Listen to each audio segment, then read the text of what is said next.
दोस्तों, ये कहानी एक सच्ची घटना पर आधारित है। अगर आपने अभी तक मेरे चैनल को सब्सक्राइब नहीं किया है तो प्लीज़ सब्सक्राइब कर लीजिए। तो चलिए शुरू करते हैं। भाई बहन का प्रेम। अमित एक बहुत ही होनहार लड़का था जो हमेशा ही ईमानदारी के साथ अपनी पढ़ाई पर ध्यान देता और हमेशा अपने पिताजी के काम में मदद भी कर दिया करता था। ऐसे तो वह सिर्फ 12वीं कक्षा का छात्र था, लेकिन फिर भी उसमें गजब का आत्मविश्वास था कि वह अकेले ही अपने पिता का काम संभाल लेता था और साथ में पढ़ाई भी कर लेता था। अमित की माँ का देहांत 2 साल पहले ही हो चुका था और उसकी एक छोटी बहन थी जो स्कूल जाती थी, लेकिन कभी कभी इसे भी छुट्टी लेनी पड़ती थी क्योंकि अमित के पिताजी सही समय पर उसके स्कूल की फीस जमा नहीं करवा पाते थे। छोटी बहन को पढ़ाई का शौक़ नहीं था, लेकिन फिर भी अपने भाई के कहने पर वह पढ़ाई करने लगती थी।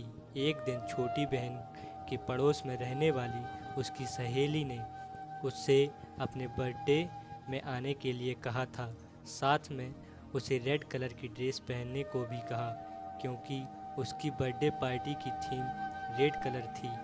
अमित की बहन इतनी समझदार नहीं थी और वह बार बार अपने भाई से जिद करने लगी, भैया मुझे नई ड्रेस खरीद कर देना, कल मुझे अमृता के बर्थडे में जाना है जहाँ रेड कलर पहनना होगा।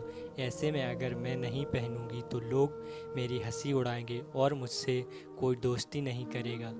अमित, अरे ड्रेस से क्या लेना देना है, तू बस उस पार्टी में जाकर मज़े करके आना। बहन रोते हुए, नहीं भैया मुझे तो वही ड्रेस चाहिए, नहीं तो मैं बर्थडे पार्टी में नहीं जा पाऊंगी। अमित अपनी बहन से बहुत प्यार करता था और इसी वजह से उसने अपनी बहन के लिए नई ड्रेस लाकर दे दी जो लगभग 1500 रुपये की थी और जिसके लिए उसने अपने दोस्त से उधार भी ले लिया था।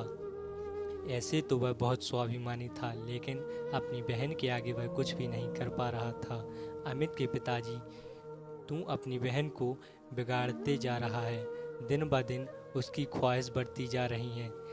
देख बेटा, उसके अंदर तो यह समझदारी होनी चाहिए कि वह हमारी मजबूरी को समझ सके। हम इतने पैसे वाले नहीं हैं। यह सब बातें दूर से ही अमित की बहन सुन रही थी और उसे यह सुनकर अच्छा नहीं लगा कि उसके पिताजी ने उसे कुछ भी देने से मना किया और उसे समझदार होने की बात की है। उसके हिसाब से तो वह सबसे समझदार लड़की थी। उसने अपने पिताजी और भाई की मजबूरी को भी सुनते हुए नज़रअंदाज कर दिया था क्योंकि उसे तो अपनी मनमर्जी का हर वह सामान मिल जाता था जो वह चाहती थी। अमित दिन भर अपना काम करता और रात में पढ़ाई किया करता था। वह अपनी पढ़ाई को छोड़ना नहीं चाहता था।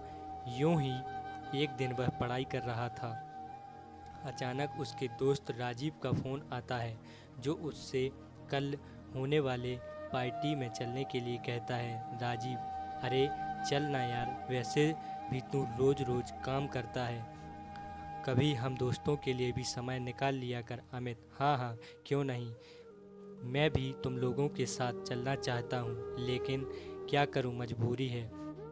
मेरे पास तो पहनने के लिए अच्छे कपड़े भी नहीं हैं और ना ही मैं अपने पिताजी को ऐसी कोई ख्वाहिश करना चाहता हूँ ताकि मेरे पिताजी परेशान हो जाएं। राजीव के बहुत कहने पर भी अमित तैयार नहीं होता और वह हमेशा पढ़ाई पर ही ध्यान लगाना चाहता है।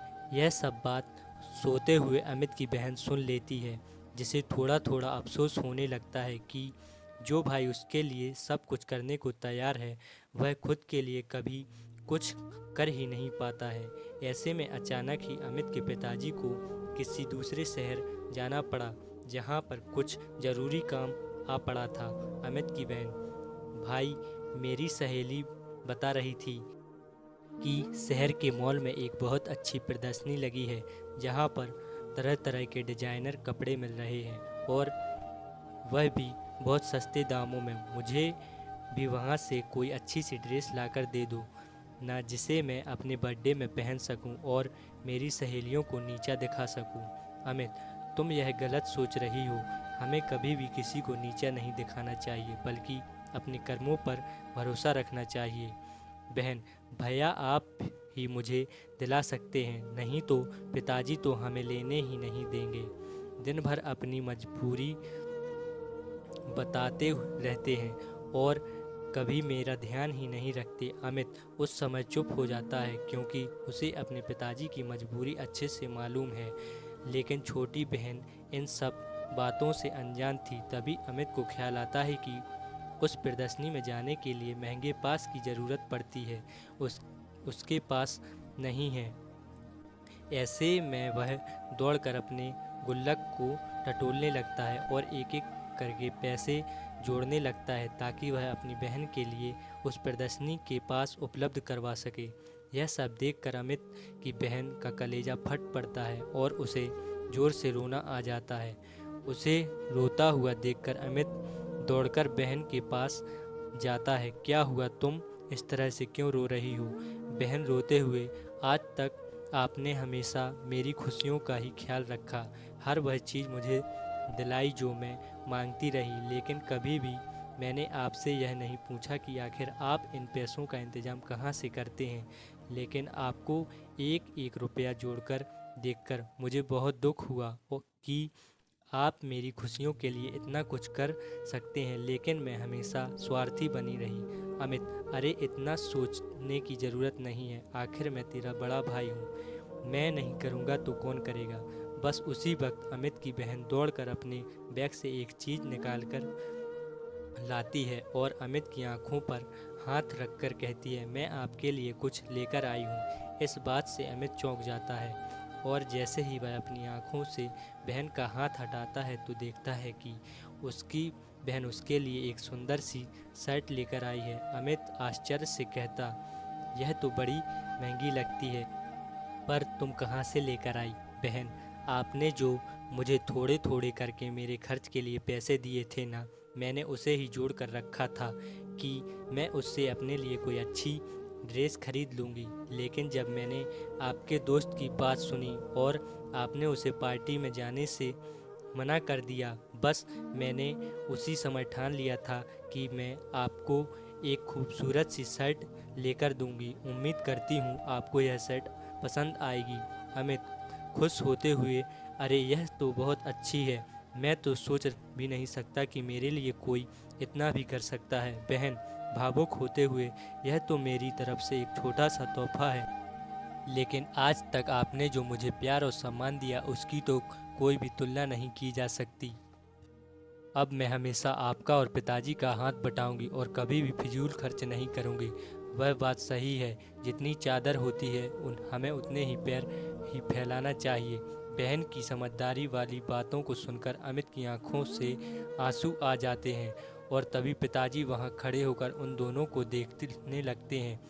अब पिताजी की आंखों में भी अमित के साथ साथ बहन के लिए गर्व के भाव आ जाते हैं और वे दोनों बच्चों को गले लगा लेते हैं। तो दोस्तों, कैसी लगी आप सबको हमारी ये वीडियो?